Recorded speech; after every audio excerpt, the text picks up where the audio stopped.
नमस्कार दोस्तों, मैं आवेश पांडे जीएस पुराण में आज आपका एक बार फिर से स्वागत करता हूं। बिहार की घटना चक्र की बिहार तथ्यसार की सीरीज चल रही थी। आप सभी को पता है बिहार बीपीएससी का एग्जाम कब है? 13 दिसंबर को है। ठीक है, इसलिए ये सीरीज लगभग 10-15 दिन और चलेगा और ये बिहार पीसीएस खत्म हो जाएगा, कंप्लीट सिलेबस हो जाएगा इसका। आपको मैं बता दूं, आज हमने एक नया इनिशिएटिव चालू किया है, घटनासार। घटनासार का करंट अफेयर जो ईयरली आया हुआ है, वो बीएपीएससी का जो नेशनल करंट अफेयर बिहार के लिए, जो नेशनल अफेयर और यूपी पीसीएस का जो 22 दिसंबर को होने वाला है, उसके लिए जो पीसीएस का एग्जाम होना है, मैं आपको एक बात बता दे रहा हूँ। बिहार पीसीएस के लिए जो मैं दो इनिशिएटिव चला रहा हूँ, ये वाला पहला घटना चक्र वाला जो बिहार तथ्य है, और दूसरा घटनासार वाला, ठीक है, जो करंट अफेयर है। मैं गारंटी के साथ कह रहा हूँ, बीपीएससी में बीपीएससी में आप 35 से 40 क्वेश्चन पाने वाले हैं मात्र इस लेक्चर सीरीज से। 35 से 40 लेक्चर आएंगे। बिहार स्पेशल और करंट अफेयर जहां मिल जा रहा है तो 40 से कम तो नहीं उसका बनने वाला है। और करंट अफेयर यूपी पीसीएस में आप बहुत आराम से 25 से 30 क्वेश्चन वहां पे पा जाएंगे, क्योंकि बिहार का स्पेशल इसमें यूपी का मतलब तो नहीं है, लेकिन जो ये आप करंट अफेयर पढ़ रहे हैं यहाँ पे, ये यूपी में काम आएगा। जो आप मध्यकालीन इतिहास देखिए, अभी क्या कहते हैं आप, जैसे अभी कर्नाट वंश के बारे में आपने पढ़ा, ये सब यूपी के प्री में भी पूछ सकता है, तो ये जरूरी नहीं कि नहीं आ सकता है। ठीक है, नेशनल हिस्ट्री के रूप में पूछ सकते हैं लोग। लेकिन उस इनिशिएटिव को आपको रोज देखना, जो घटना सार की चल रही है। आपको सिर्फ दो काम करना है, क्या? इस चैनल को सब्सक्राइब कर लेना है। दूसरा, डिस्क्रिप्शन में टेलीग्राम का लिंक दे रखा है, उसको ज्वाइन करना है, जिसमें आप करंट अफेयर को एमसीक्यू के फॉर्मेट में आप उसको प्रैक्टिस कर सकते हैं। ठीक, चलिए स्टार्ट करते हैं आपका लेक्चर। मध्यकालीन इतिहास देखना था। बिहार में इस्लामिक सत्ता का प्रवेश। बख्तियार खिलजी ने 1193 में 1206 ईस्वी के मध्य बिहार और बंगाल पर आक्रमण कर विजित किया। वह मोहम्मद गौरी का सैन्य कमांडर था। 1206 में उसकी मृत्यु हो गई। ठीक है, बख्तियार खिलजी के आक्रमण का स्रोत तबाकत ए नासिरी तथा रियाज उस सलातीन में मिलता है। इसके बारे में बता दूं, जो बख्तियार खिलजी, जो बख्तियारपुर आप जानते थे ना, बख्तियार खिलजी ने ही पूरा जो जला दिया था, नालंदा पूरा जला दिया था। बिहार के मध्यकालीन अभिलेख मिलते हैं बुद्धसेन की बोध गया अभिलेख द्वारा, बिहार शरीफ अभिलेख द्वारा, संग्राम गुप्त का पंचोभ ताम्रपत्र किसका है? संग्राम गुप्त का। फिरोज तुगलक का राजगीर जैन अभिलेख, शेरशाह का भाभुआ अभिलेख, बल्लाल सेन का सनोखर अभिलेख और मोहम्मद बिन तुगलक का बेनीबंद अभिलेख। इस समय बिहार के शासक थे गोविंद पाल, मगध इंद्रद्युमन मुंगेर तथा उत्तर बिहार के कर्नाट वंशीय नरसिंह देव थे। 1225 में इल्तुतमिश ने बिहार पर आक्रमण किया था। 1225 में इल्तुतमिश ने मालिक जानी को बिहार में अपना पहला सूबेदार नियुक्त किया। ठीक है, तो पहला कौन सूबेदार था वहां पे? मालिक जानी थे। बिहार पर तुर्कों का वर्चस्व 1324 ईस्वी में गयासुद्दीन तुगलक के आक्रमण के पश्चात कायम हुआ।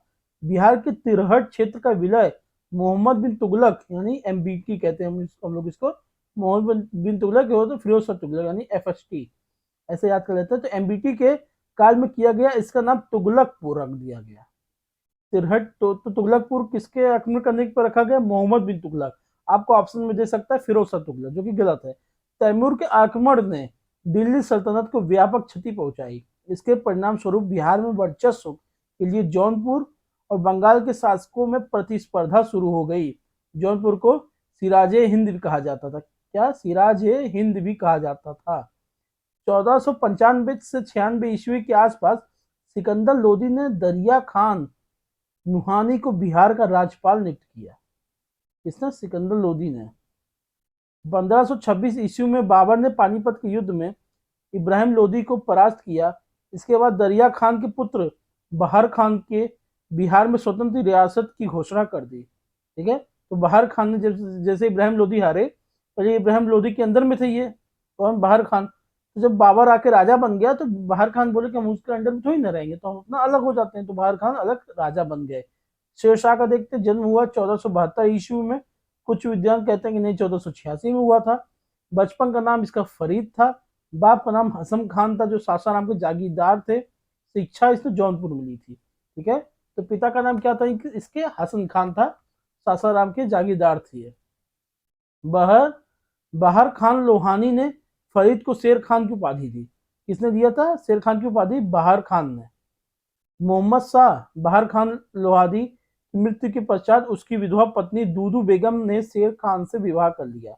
तो बहर खान लोहानी का एक और नाम क्या था? मोहम्मद शाह। ठीक है, इनकी पत्नी थी दूदू बेगम, इससे शादी शेर खान ने कर लिया। कौन? फरीद, यानी जो शेरशाह सूरी बचपन में। 1529 में महमूद लोदी की तरफ से घाघरा के युद्ध में भाग लिया।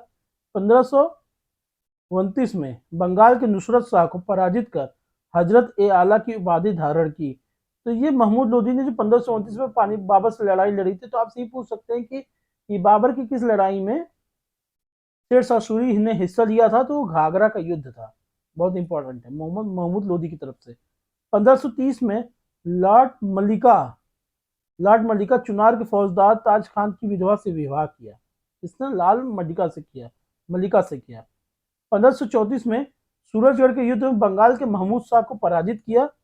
1539 में चौसा का युद्ध कब हुआ था? 1539 में हुआ था। में हुमायूं को पराजित कर शेर शाह की उपाधि धारण किया। 1540 में कन्नौज यानी बिलीग्राम, कभी कभी आपसे ये पूछता बैटल ऑफ बिलीग्राम का युद्ध या कन्नौज का युद्ध, युद्ध में हुमायूं को परास्त कर द्वितीय अफगान साम्राज्य और सूर वंश की स्थापना की। ठीक है, 1543 में रायसीन विजय कर वहां के शासक पूरनमल को विश्वासघात से मार डाला और भीषण कत्लेआम करवाया, जो शेरशाह पर कलंक है। ठीक है, कहाँ के राजा थे? रायसीन विजय वहां के पूरनमल को विश्वासघात के साथ मार दिया था। 1544 में मारवाड़ की विजय की। कब हुआ था? 1544 में। 45 में कलिंजर अभियान में घायल होने के बाद उसकी मृत्यु हो गई। शेरशाह ने अपने साम्राज्य को सरकारों से विभाजित किया था। डाटा कानून गो के अनुसार आरंभ में लगभग 47 सरकारें थी। डॉक्टर सतीश चंद्र के अनुसार शेरशाह ने अपने संपूर्ण साम्राज्य को 66 सरकारों में बांटा था, जिसमें 19 सरकारें सिर्फ बंगाल में थी। सरकार का प्रशासन सिकदारन तथा मुंसिफान द्वारा चलाया जाता था। उसने भू राजस्व व्यवस्था हेतु मुख्यतः रैयतवाड़ी व्यवस्था लागू की थी। उसने चांदी का रुपया चलाया था। अब्बास खान सरवानी ने उसकी जीवनी लिखी है। किसने लिखी है? अब्बास खान सरवानी ने। शेरशाह ने सासाराम बिहार में अपना मकबरा बनवाया था। यह मकबरा एक कृत्रिम झील के मध्य अष्टकोणीय आकार में लाल बलुआ पत्थर में बना है। ठीक है, मध्य अष्टकोणीय आकार में कौन से पत्थर का? लाल बलुआ आकार का है।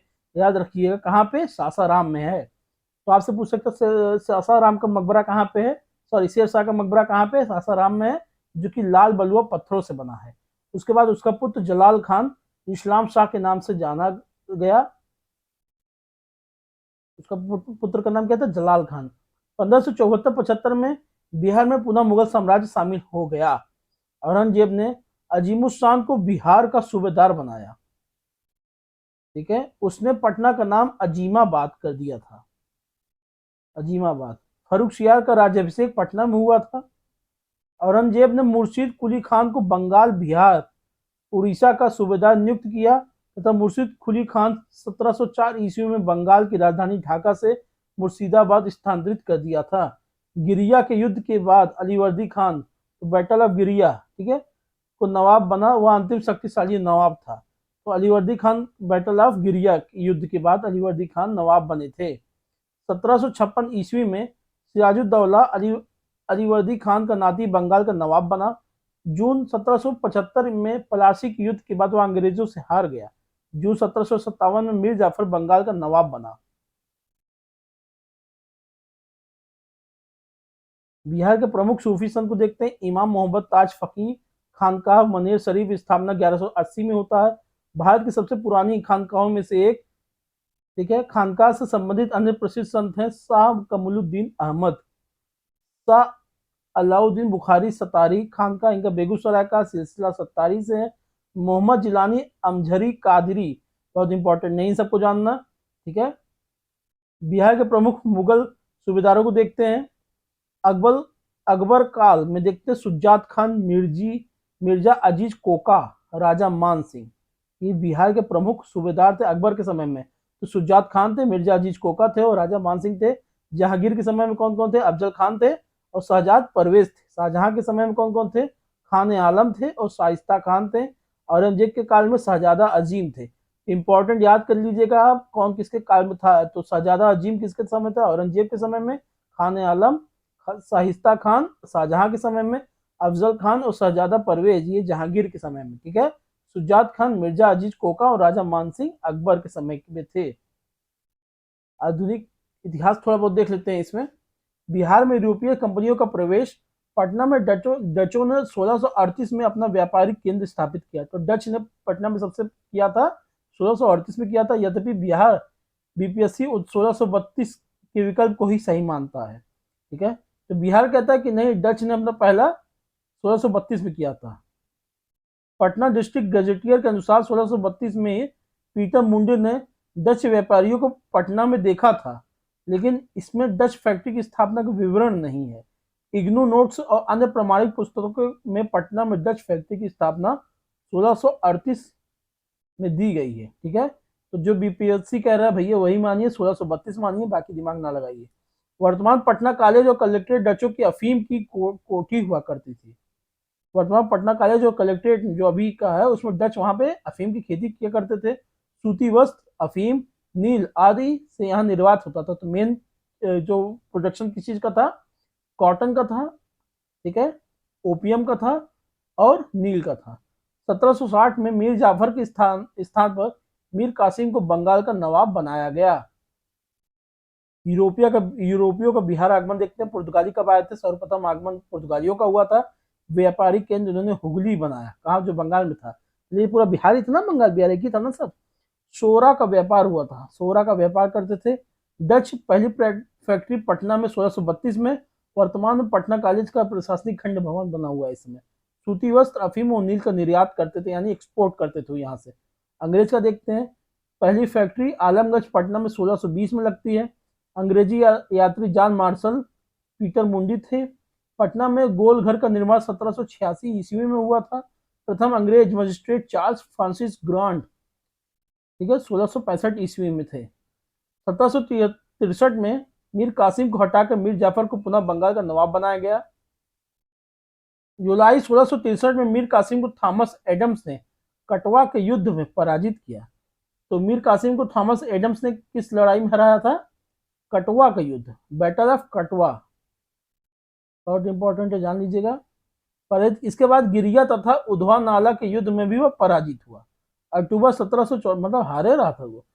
अक्टूबर 1764 में मीर कासिम अवध का नवाब शुजाउद्दौला तथा मुगल सम्राट शाह आलम द्वितीय की संयुक्त सेना बक्सर के युद्ध में मेजर हेक्टर मोनू से पराजित हो गई। यह देखो, यहाँ पे भी मीर कासिम हार गया। तो ये जो अवध के नवाब सब हारे थे, मीर कासिम की किस्मत की वजह से हारे, समझ लीजिए। अगस्त 1765 में इलाहाबाद की संधि के तहत मुगल सम्राट शाह आलम द्वितीय को 26 लाख रुपए वार्षिक भुगतान के बाद ईस्ट इंडिया कंपनी को बंगाल, बिहार और उड़ीसा की दीवानी प्राप्त हो गई थी। एक बार और बता देना वो कौन सा मुगल शासक था जो अंधे होकर शासन किया था, अंधा होकर शासन किया था? तो शाह आलम द्वितीय थी। ये भी इंपॉर्टेंट, याद कर लीजिएगा। बाद में अंधा हुआ था, शुरू में ही अंधा था। ठीक है। अच्छा, कुछ प्रमुख विद्रोह हैं। अब इसको यहाँ से कल यहाँ से कंटिन्यू करेंगे, अगले नए लेक्चर से आएगा। अगर आपने इस चैनल को सब्सक्राइब नहीं किया तो कर लीजिए, टेलीग्राम के लिंक को ज्वाइन कर लीजिए। आपसे ये रिक्वेस्ट है, और प्लीज प्लीज अपने दोस्तों से शेयर कीजिए, प्लीज, आपसे बहुत विनती है। ठीक है। आपका बहुत बहुत धन्यवाद। आपका दिन शुभ मंगलमय हो। जय हिंद, जय भारत।